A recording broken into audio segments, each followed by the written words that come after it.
today to be here, and it was such a beautiful reminder for God why He sent me here. You know, the conditions that you ladies work under are generally on a good day, not the best. And then there's these additional things that get added onto your table as if your plates are not full enough. So I'm grateful that I am here today. It seems like whenever there's a pattern of cancellations or postponement is the day that I get to be here. So last time that I was here, you guys were supposed to have a traditional something, a regional something, and then it got cancelled and I was like, yeah, I'll give you Lucy instead. So I guess one of those mornings where disappointment and then God is like, Lucy is here, guys. You know? So I haven't been here in a whole month. My birthday month, I wasn't here. That's why I'm wearing short skirts today. Today is a big day in many ways, yeah? Because technically today is the day that the documentary starts at Mnet tonight at 9, where I get to talk about you guys, right? But the episodes that I'm going to be on are next Thursday and the Thursday the day after. But it's a good day, so I thought, why not come on this day, you know? Come to my people on this day and we celebrate together. So I've got 3 things, because I've been here and I think about you guys all the time, so I'm always writing things so that I don't forget. So the first thing that I'm going to talk about is something that I saw on social media yesterday. There is a woman in Malawi who's recently become chief. Can I tell you that there are certain things that have been the way that they have been for years, and we accept that, oh, this is how things are, it can never be changed. Then this woman came into power and she was like, not on my watch. Yes. In less than 3 years, she stopped 850 marriages of men who are married to children that were too young. In a village, and most of Malawi is a village. So can you imagine, one woman, 850 marriages were dissolved in 3 years. Can you imagine how it must have been for her when she dissolved the first 10? Can you imagine the fighting, how she was ridiculed, how she was 850, one woman. What will we be known for, queens of female center of Kosovo? What are they going to say about us? Because we are in the numbers. It's not one person, it's a collective of women. What will the women of female center of excellence in Kosovo be known for? 3 years, 850 girls now can go back to school and have some element of education, some element of future. One woman, it's something that has been happening not only in Malawi, it happens here in our villages in South Africa. It happens all right through Africa. Something that has been happening for years, something that we had accepted as a norm. And then one woman said, not on my watch. What are we going to say about what we do here? What is going to change because you were appointed as an official here at Kosovo Female Center of Excellence? What has been stopped? What no longer is since you became who you are? Because there's power in the position that you have, wherever it is that you have it. I needed to share the story of one woman and the power that she was able to. And I can imagine she must have shared this with other women, like, I'm going to do this, and I'm sure they love her, and told her that she's doing something completely crazy. And that's exactly what we do here. We are infecting love in a space that was built for darkness. It's been accepted all around the world that prisons are where people go to get punished, and it is what it is. And so we at Female Center of Excellence are saying, we will use love as a tool for change.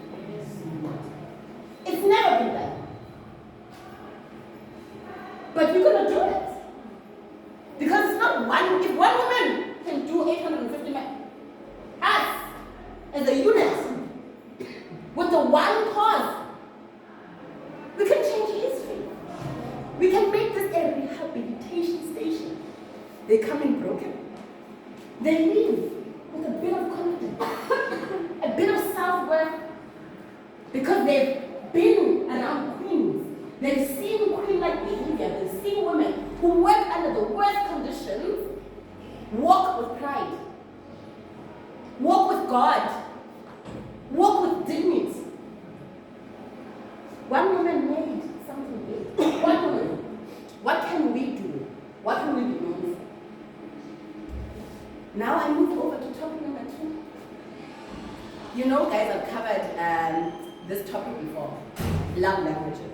But you know, I'm continuously engaging with men, and what I'm finding in my life lately is that I have become the woman I stand here saying to you guys that I am. I find that women feel safe enough to speak to me about their problems, right? And it's crazy because majority of the women that come to me as a single woman are married women, right? So I've been listening to the stories of women, you know, advising them to speak to God and all of those things, but I picked up on something on one of my friends whose marriage I admire, and it reminded me of love languages, right? And I want us to be able to look at the story and try and do these things in our own homes, firstly, so that we can go back to environments that are warm, because this space is not. So the relationships that we have at home have to be better. They have to be our safe spaces that we go to. Because this place does beat you guys down. There's always more that's added onto your plate. So this part of the session is just for those that are married. This is what I picked up, having had a conversation with my friend, having been her friend for over 10 years in the marriage that she's in.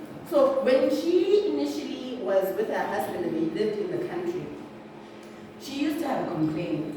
And she used to say, yo, Chum, this man, I know he loves me, but you know, when it comes to the physical things, you know, that happens between a man and a woman, his interest has sort of kind of faded, you know. At the beginning, we used to be, you know, he used to be that guy, he was chasing me around all the time, and now I just don't, you know. So my friend is like me, she's a social person, social butterfly, loves people, loves being around people. And then what happened is then they left the country and they lived in a completely different continent.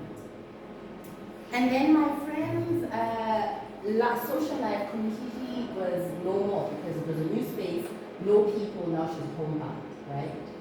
And what she picked up though is that all of a sudden now, day or night, this husband is calling her like white on white. He can't get one out of his wife. So it's like, I don't understand what's going on. I can't understand the language.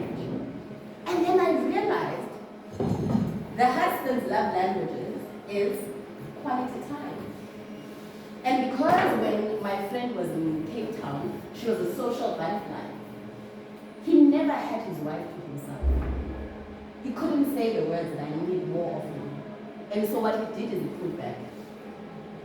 Because his love language is quality time. You know, quality time, people are explaining. Quality time people, if there's 4 of us, 4 from here, and she's a quality time person, and I'm your friend and I invite you all, she will be very insulted. Because it's supposed to be a quality time thing. So my friend was actually not loving the husband the way that he needed to be loved. So that this version, you know, of him can come out. And now, it's months, no, it's actually a few years later now, and then she was chatting to me about her feeling unfulfilled. She was like, friend, I'm feeling unfulfilled. And I was like, I know why you feel unfulfilled is because your love language is acts of service, like me. You like being around people, you're always trying to see what you can do for the next person, you know? So there needs to be people for that. There needs to be people for that. So I was like, what you need to do then, friend, is work with your husband's love language. Try and find a way where you can get what you want. So he can't give you the people. What is your secondary love language? Your secondary love language is touch. So now what you must do is you must create moments between you and your husband where you get the touch and he gets his quality time. Then both of you will get the fulfillment that you need. Do you see the importance of understanding love languages with your partner? Do you see the importance of understanding it as you grow and change and the circumstances change? It changes everything. You know, and what I found with me is that I struggled most with touch, I said to you, as a love language. And I understood that and I've been working on it. And I found myself having cuddled with someone. And it was the best experience of my life. Because I've always been the kind of person that even if I go to you and I'm holding you, right? As I'm holding you, I'm counting in my head for 2 minutes so that the 2 minutes can end and I can get. I've always been that person that I can't touch for too long. And when I do, I'm very conscious of the fact that I'm touching. So to relax into a cuddle, it was the first time I felt cuddling and enjoyed it. I've never enjoyed it. I've always been that person who's gonna stick next to you for a minute or two and then quickly move. Because it made me uncomfortable. But now, my love language has changed, so anyone who had a relationship with me in the past won't be able to move with me because now I've added this layer to myself, right? And so I then went recently away with a group of friends, and one of the women that was there, I noticed she was, feeling, you can see someone who's in their own head. So I leaned closer and I was like, what's going on? It's like,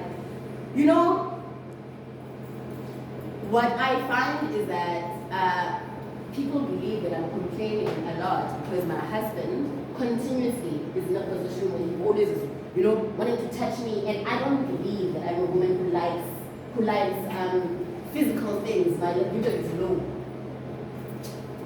And then I listened to that on day 1, and then on day 3, I went to her and I was like, your libido is not good.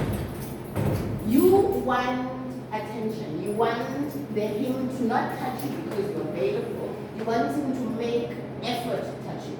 He's done this and he's done that, and so it's not a random thing. It's a build-up. He's done things for you. He's created some romantic gesture to bring up the mood. You can't just be in the mood because you like for someone to do things for you first, and that's how you feel appreciation. So having to just be grabbed feels as if no effort was placed. So I want us to learn these things because a lot of times we believe that relationships are ending based on a lack of love. It's a lack of communicating.